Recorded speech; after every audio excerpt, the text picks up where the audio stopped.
Кече Ош шаарынын Борбордук аянтында талапкер партиянын жолугушуусуна студенттерди алып барган 3 кызматкерге сөгүш жана эскертүү берилди. Алар ОШМУнун педагогика, психология жана дене тарбия факультетинде иштешет. Мындай чечим административдик ресурсту кыйнаттык менен пайдалануунун жол берилбестиги жөнүндөгү беренеге ылайык окуу жайдын жетекчилиги тарабынан кабыл алынган. Педагогика, психология жана дене тарбия факультетинин деканына эскертүү берилди. Ошол эле факультеттин 2 окутуучусуна сөгүш берилди. Учурда азыр окуу жайдын жетекчилиги тарабынан түшүндүрүү иштери жүрүп атат.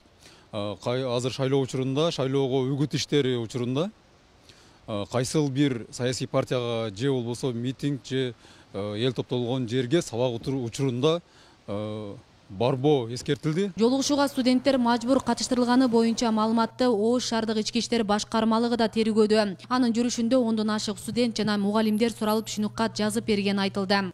Бул боюнча Ош шаардык иштер башкармалыгына кылмыштардын жана жоруктардын бийликтүү эстигине Кыргыз Республикасынын жоруктар жөнүндө кодексинин 81-1 менен катталып, сотко чейин көндүрүш иши ачылып, бүгүнкү күндө иликтөө иштери жүрүп жатат. Мамлекеттик кызматкерлердин кайсы бир партияга же талапкерге үгүт иштерин жүргүзүүсүнө мыйзам жол бербейт. Эгер мындай учур катталса, жеке жактарга 7500, юридикалык жакка 23000ге чейин айып акча салынат. Мындай көрүнүштөрдү алдын алуу үчүн шайлоо алдынан түшүндүрүү иштери жүргүзүлүп, тийиштүү тапшырмалар берилет. Мыйзамды билбегендик жооптокерчиликтен куткарбастыгы белгилүү. Кайсы беренеме негизинде бузулган болсо, ошол берене негизинде жоопко тартылат дагы, ошол адамдарга чара колдонулат. Мындайча айтканда, админ ресурсту эч ким колдонбош керек. Бул жерде өзүнүн мугалимдик эмесин статусун колдонуп, бул студенттерди бул жака жөнөтүп атат зордукта. Шайлоодон чектетүү же болбосо партияга чара колдонуу, буну бир гана БШК чыгарат да колдонот. Тактоо иретин айтып кетейин. Ички иштер органдары бул ишти карап тактап чыгып териштиргенден кийин кайсы статьяга туура келген болсо, ошол статья боюнча сөзсүз түрдө чара колдонулат. Жогорудагы маалымат боюнча Ош технологиялык университети да өз алдынча териштирүүлөрдү баштап, студент мугалимдерине түшүндүрүү иштерин жүргүзгөн. Жетекчилик кызматкерлери тарабынан шайлоо мыйзамдарында көрсөтүлгөн талаптарды так сакталышы көзөмөлгө алынып келингенин жана ага жол берилбестигин билдиришти. Коллективге, анын ичинде менде окумуштуулар кеңеши болот, административдик совет болот, студенттер менен жолугушууда биз эч кандай мындай аралашпагыла, саясатка аралашпагыла.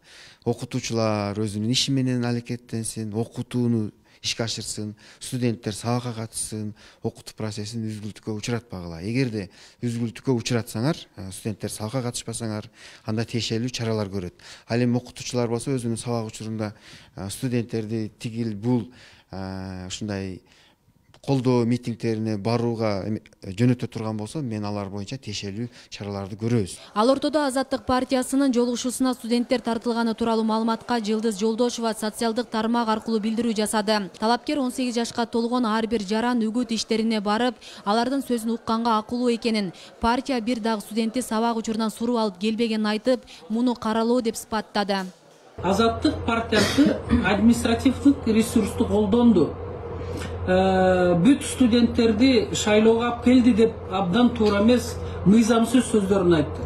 Ошондуктан урматтуу мекендештер, 18 жашка толгон, паспорты бар биздин жарандар кайсы партиянын жолугушуусуна келеби, алардын программасын угабы, бул алардын конституциялык укугу. Мына ошол конституциялык укукту чектебеш керек. Белгилей кетсек, Кыргызстанда парламенттик шайлоонун үгүт иштери башталганына 6 күн болду. Талапкерлер өлкөнүн 7 дубанын кыдырып, эл менен жолугушууларын улантууда. Дегени менен үгүт насаат иштеринде шайлоо мыйзамдарына көрсөтүлгөн талаптарды аткарууга тийиш. Антпесе шайлоого катышуу укугунан ажырап калышы толук мүмкүн. Ушул тапта Ош шаардык ички иштер башкармалыгына мыйзам буздуу делген 5 маалымат келип түшкөн. Асел Сыдыкова, Илимбек Турсунбай уулу, Регион телеканалы, Ош шаары.